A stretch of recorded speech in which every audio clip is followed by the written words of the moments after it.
Now, we don't need to fight against these unconscious beliefs or try to get rid of them.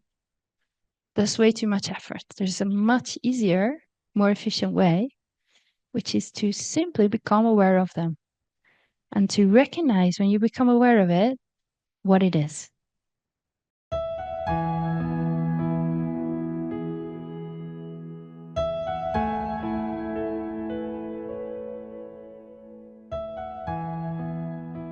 When we're small, we receive conditionings from our environment, from our parents, and depending on how our environment relates with us when we're small, unconscious beliefs form, the unconscious mind.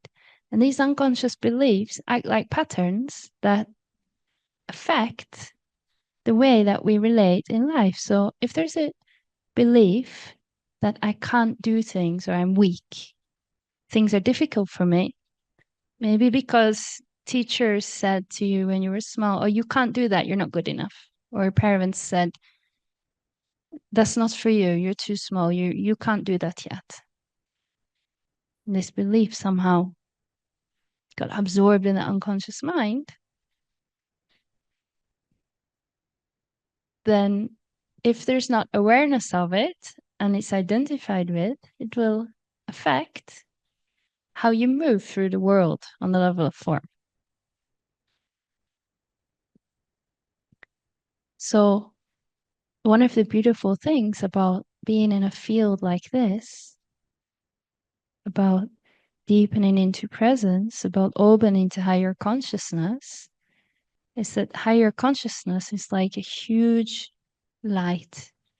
And this light shines on all the unconsciousness that's been programmed in the system, and it draws it out.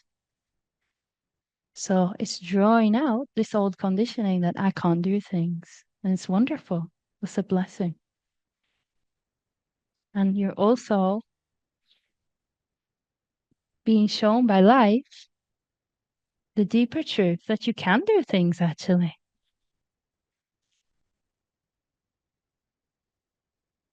Maybe it wasn't a mistake that you forgot your stick on the walk. It was life wanting to show you something. Now, we don't need to fight against these unconscious beliefs or try to get rid of them.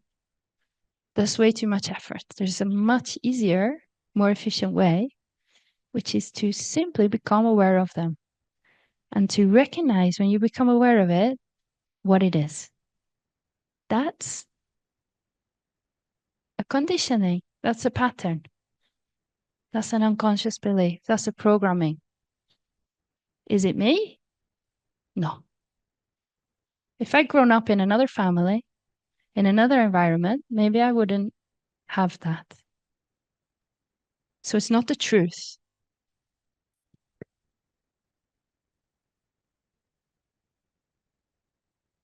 Now you're all here because you're lovers of truth.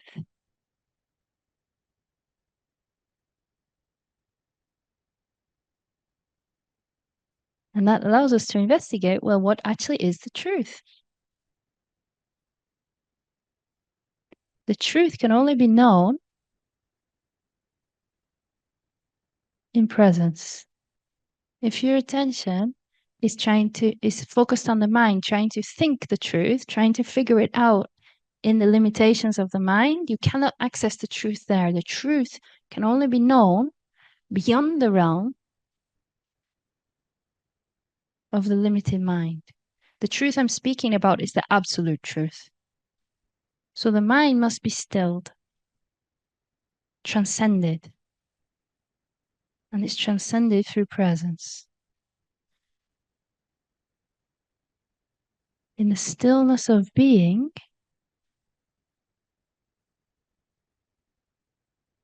there's space for deeper wisdom to arise. And maybe you'll find there's some things that you can't do.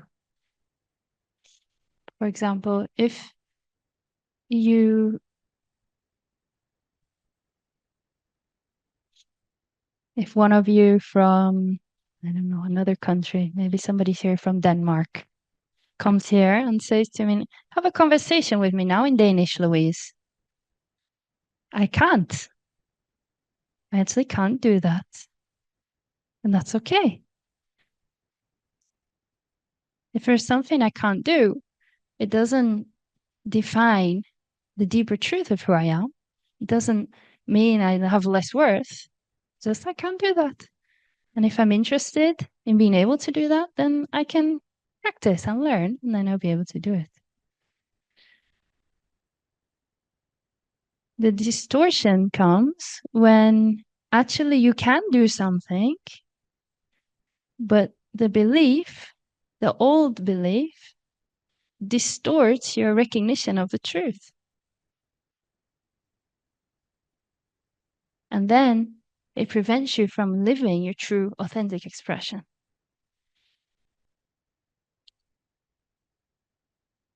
You don't even need to go digging around for these unconscious beliefs and conditionings.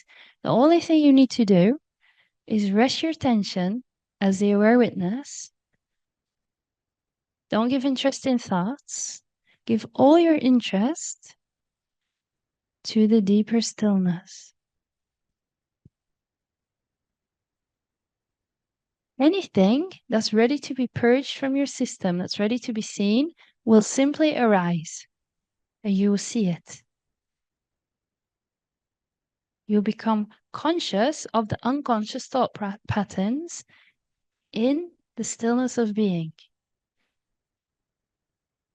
And as they're seen, they're no longer unconscious, so they're no longer running in the system. They're losing power. Now, even when you become conscious of them, they might keep running a little bit because they've built up some momentum. This energy has been driving these patterns maybe for many years. So like when you have a spinning top and you spin it like that, even when you let go, because it has energy in it, it keeps moving. And it slows and slows and slows until it comes to a stop. So the old thought patterns keep coming, keep coming, keep coming. That's okay.